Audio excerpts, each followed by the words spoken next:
doing the pictures of your space and your environment. Did you like them? I love them. Yes, it's always so interesting, isn't it, to see inside someone's world. Basically, it's always. Basically, my own, all that I have on Instagram is interiors porn. Uh-huh. Yeah, because I mean, interiors just tell you so much more than an outfit ever could. Yeah. Why do you think that is? What is it about spaces? It's more permanent. I mean, when you, because they don't fluctuate so much. When you decide on an interior, I think that really defines your character a lot more accurately than clothes do, which you can, change your moods. But I think when you are creating an interior, that's such a personal signature that is more profound. Yeah. And it is a signature. It's an aesthetic signature. It's you can really, I think, figure somebody out by their interior. Tell me about some of the things. There aren't many things in the apartment, but tell me about some of the things that are there. I'm thinking about the skull. Is there a story behind that of where that came from and why you like it? And Right, I got it on the internet back when you could get stuff on the internet like that. I have one in my office in Paris and one in my and one here in Italy, and I got it from a medical supply place. And I know that it can seem disrespectful and it can seem a little too gothy, but in my head they're more like memento. They're more traditional, like a memento mori. Mhm. Um, and they're also, I think there's something kind of stabilizing about them because what is the memento mori motto? All is vanity. And it does remind one that, your time is very impermanent, and not to take things too seriously, not to take yourself too seriously, not to get too worked up about things because it's over all too soon. And at some point, my head will be on somebody else's desk. So Someone that, fabulous, we hope. huh? Someone fabulous, we hope. uh, and then there is a George Means sculpture from the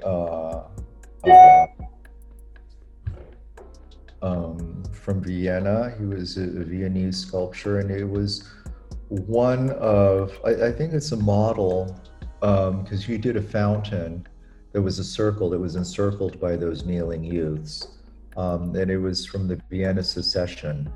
And I'd always admired that fountain. And then and I'd always wanted one of these, and I finally just hunted one down, and I finally got it. And it's most of the things that I get are things that I've wanted for a long, long time. Yeah. I don't really, I'm not an impulsive buyer, and um,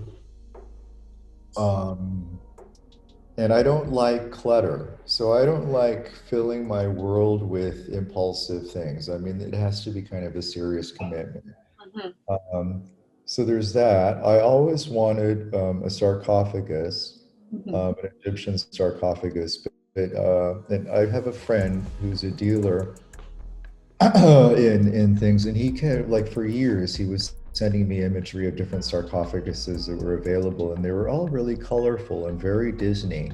Surprisingly, they all looked fake. And I mean, this guy is the most credible, authentic dealer that I've ever run across. So I mean, I would never question his taste or resources. But it's surprising how many of them look a little bit fake. Mhm. Anyway, so he found this one, which was just plain polished wood that was so beautiful, and so the wood was just gorgeous. So um, I got that. It's 740 BC. Mhm. Um, and I was kind of like, there was a famous picture of Yves Saint Laurent with the black sarcophagus that he had. And I kind of always wanted that one. And I was, Yeah. yeah. And his is bigger than mine. Anyway, Well, we'll let's not get too hung up on that. I can't help but be competitive a little bit. Then there is a set of Elil Saarinen chairs from 1901, and he's somebody that I've followed since I was a teenager. It's like an architectural hero, and I'd never really thought about his furniture, but there was a time when I was building these apartments, and I was thinking I needed chairs, and I needed chairs that had pedigree, and but were not ostentatious, Mhm. but were comfortable, but were modest, but were glamorous. So like I was asking a lot of these chairs. Then and I was looking at, I wasn't going to obviously Jean Array would be like the most popular one, but I just there were too many. There was too much genre out there, so it needed to be something a little bit more obscure. So I don't know how, but I finally found these, and it was by my favorite architect, and it was an exclusive dining set that he never.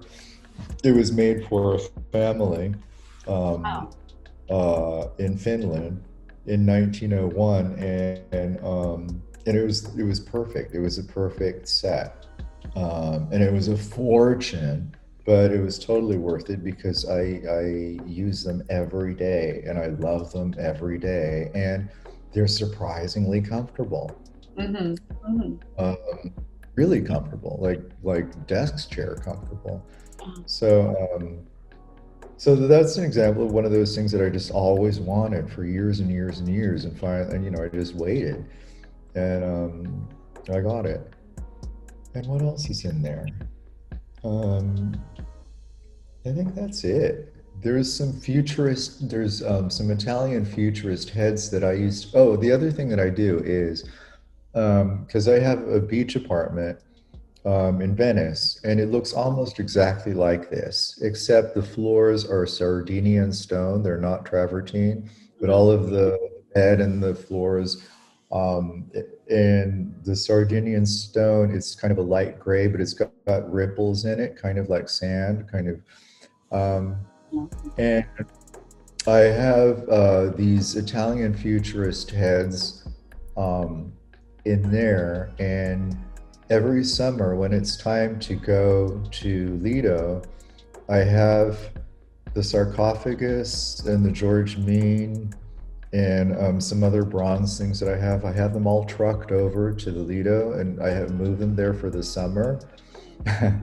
And the sarcophagus goes in the gym, and the mean sculpture goes out on the terrace.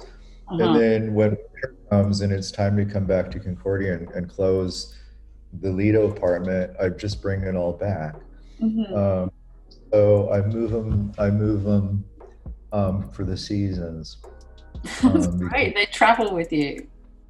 Well, listen, Rick, thank you so much for talking to me. Thank you. And again, I apologize for being so late. I've been really scrambled lately. We're launching Men's Runway, so I'm very Yeah, uh, distracted with that, but distracted in the best possible way. yeah, brilliant. Well, we can't wait to see it. Thank you. Thank Thank you you. I so can't much. Thank you. Bye bye.